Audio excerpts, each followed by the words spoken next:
Maryland, Our Maryland. Development of the Maryland Land Market, the Colonial Maryland Land Record System. Presented by Massey, the Mid-Atlantic Surveyor Education Institute. His father sank $75 million to a failed attempt to launch a development on the coast of Newfoundland before young Cecil Calvert launched his 12-million-acre Maryland land venture, and surveyor Robert Simpson began laying out the streets and platting lots for St. Mary's City. A paper researched by the highly regarded professional land surveyor and professional engineer Ralph Donnelly, late of Hancock, Maryland, where the north-south distance across Maryland from the Pennsylvania state line to the West Virginia state line is only 1.8 miles. You could view all three states. Here's a brief outline of that paper. 1. The early system. 2. Improving the system. 3. Examiner General and deputy surveyors. 4. 5 types of warrants. 5. The end of the province and the new state. 6. Instructions to surveyors. And 7. The first body of instructions for deputy surveyors issued in 1768. I have done some research through the Maryland State Archives and other sources to supplement Ralph's paper with some additional material that I felt might be of interest to Maryland surveyors curious about the origins of their profession in this state. Who set the stage for the founding of the Maryland colony. King George I and King Charles I of England, the first and second Lords Calvert, George and Cecil, and Leonard Calvert, Maryland's first governor. And briefly, we'll talk about William Claiborne, the surveyor who became a leading figure in Virginia and a thorn in the side of the Calverts for many, many years. And by the way, did you know that George Calvert, the first Lord Baltimore, was actually a surveyor while he was a young man? Then a brief recording of the locales where the preliminary events occurred. England, Ireland, Newfoundland, Virginia, and Maryland. Then we'll look at England's explosive colonial expansion under James I, and George Calvert's efforts to launch his own colonial empire at Avalon in Newfoundland. Finally, we'll look at the planning and launching of Maryland, Our Maryland, as a great real estate development, a 12-million-acre land market, and at the moment that surveyor Robert Simpson, Maryland's first land surveyor, started laying out what was to become St. Mary's City after he stepped ashore with the other 140 or so of Maryland's first English colonists in March 1634, Maryland's first immigrants. Educational objectives in this presentation are to help you maintain and enhance your professional competency as a licensed land surveyor in the state of Maryland, to deepen your understanding of the roots of your profession, and to foster an advancement of your professional skills and your knowledge of land surveying by developing a broader understanding of the origins of land surveying in this state, and to give you a historical perspective of our system of land ownership and our land records system. We're going to talk a good bit about land acquisition, land title, and conveyances. You might find this tedious. I know that I do, but I want to remind you why you might consider this important. Think about the standards of practice, Comar 09-1303, the regulations of the Maryland Board for Professional Land Surveyors that sets minimum standards of practice. With regard to boundary surveys, they focus on both records and monumentation, and records include both public and private records. The occasion may arise when you will find the need to consult the colonial land records in your research. Then we'll hear Ralph Donnelly's paper, The Colonial Land Patent System in Maryland. That is a 20-minute presentation. Most of the facts presented in Ralph's paper may be found in a book written by John Keelty and published in 1808. Keelty was a lawyer who had been appointed Register of the Land Office for the Western Shore of Maryland, and when Keelty took office, he expected to find laws, rules, and directions telling him how to perform his duties. What he found was a system that was quote, intricate and obscure. He proceeded to bring order out of that chaos. I might add that Ralph was a proud owner of a copy of Keelty's book, which was presented as a gift to the Maryland Society of Surveyors when I was executive director of the society many years ago. The book is available now online at the Maryland State Archives, searchable online, of course. Its title, Keelty's Landholder's Assistant and Land Office. Dessert for this feast will be some related historical documents for this package. The Charter of Maryland that King Charles I presented to George Calvert, then in slightly modified form to Calvert's son in 1632. The conditions of plantation, which spelled out the deal by which Lord Baltimore, as proprietary of Maryland, permitted his colonists, whom he called adventurers, to hold land in his 12 million acre development. 12 million acres, more than a third of the size of the entire Isle.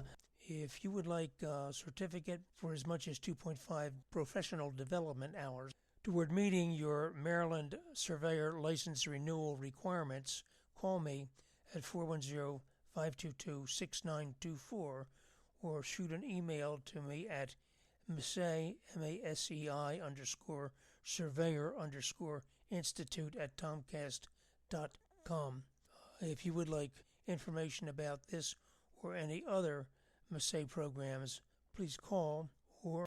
Surveyor Robert Simpson started laying out what was to become St. Mary's City soon after he stepped ashore with the other 140 or so of Maryland's first English colonists in March 1634, Maryland's first immigrants. Carefully following the written instructions of his lordship, Cecil Calvert, Bob Simpson surveyed out a portion of land, quote unquote, for each of Maryland's first adventurers. Then he set about drawing an exact map of as much of the country as they shall discover together with the soundings of the rivers and the bay, and sent it to his lordship. That was the start of Cecil Calvert's 12 million acre grand great American land market.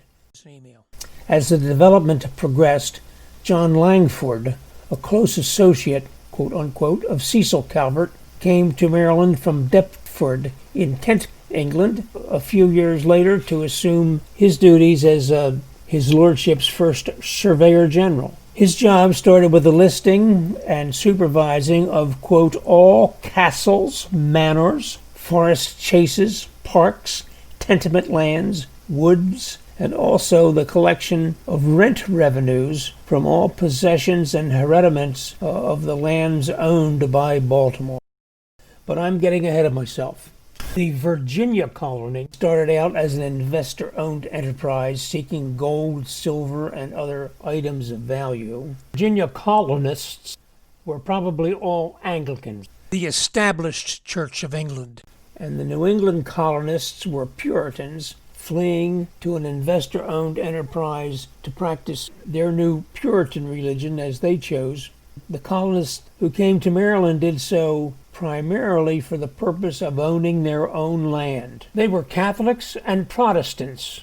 Cecil Calvert set up the deal where he could sell them their land and collect what would be in effect ground rents for 99 years and forever. Quit rents, they were called quit rents. Plain and simple. Cecil Calvert's Maryland My Maryland was a privately owned real estate development enterprise for him and his heirs.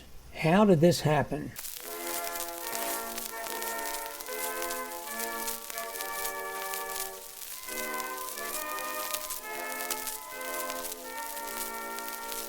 Let's start this saga with brief introductions of the main characters in our story.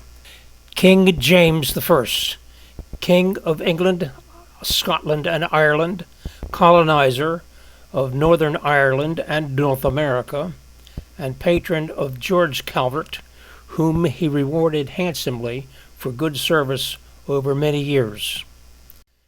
George Calvert, English politician, diplomat, and colonizer, first Lord Proprietary, Earl Palatine of the provinces of Maryland and Avalon in America, King Charles I, son of James I, King of England, Ireland, and Scotland, granted Cecil Calvert his charter for the Maryland province, charged with high treason, and hanged on a scaffold erected outside the banqueting hall of the royal palace at Whitehall. Cecil Calvert, eldest son of George Calvert, second Baron of Baltimore, first Lord Proprietary, Earl Palatine of the provinces of Maryland and Avalon.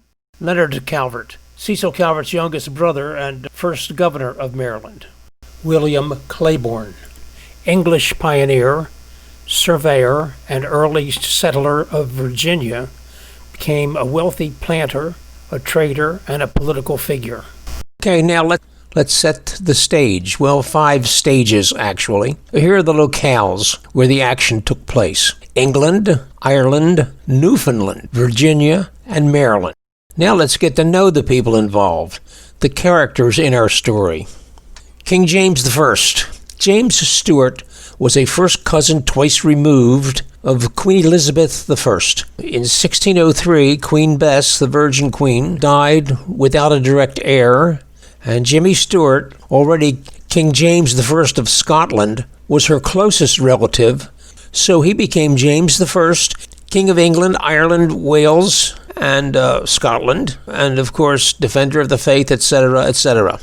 Now, James was a pacifist. Well, there was one English conflict that he was involved in from 1618 to 1684. Europe was convulsed by a religious conflict known as the 30 Years' War, and despite the peace-loving inclinations of King James I, England became involved in the very early phases of this war through family royal connections, and George Calvert actually had some involvement in that too, but that's another story.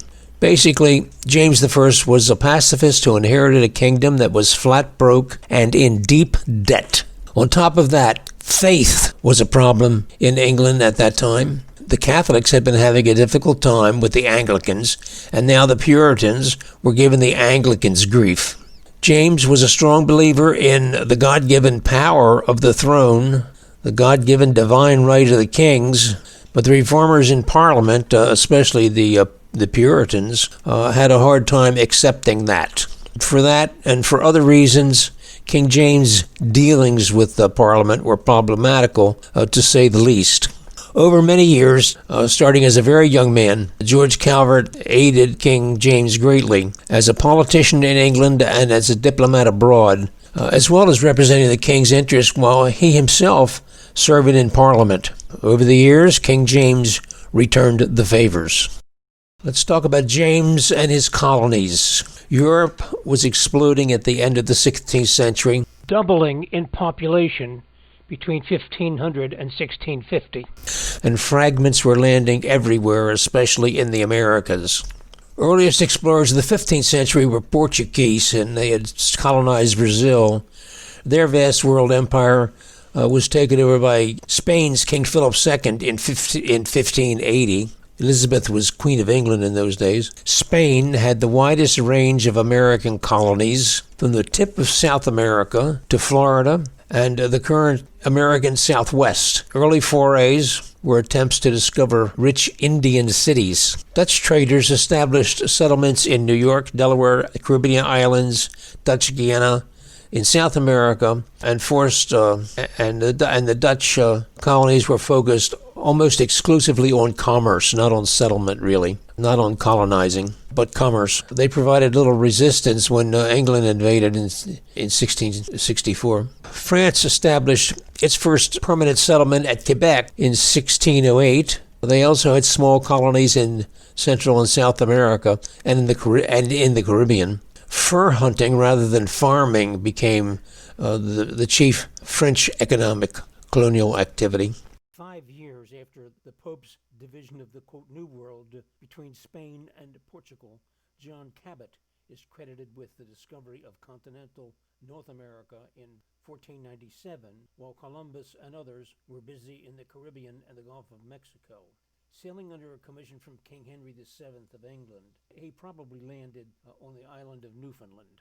Cabot was an explorer and a navigator. Throughout his service, he demonstrated a talent for surveying and cartography, and he made detailed maps of Newfoundland.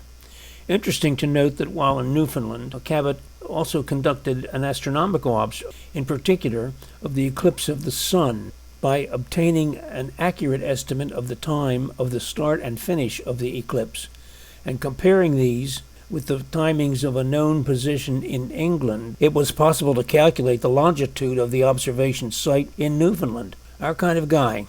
All on the board and Kitty is my darling. All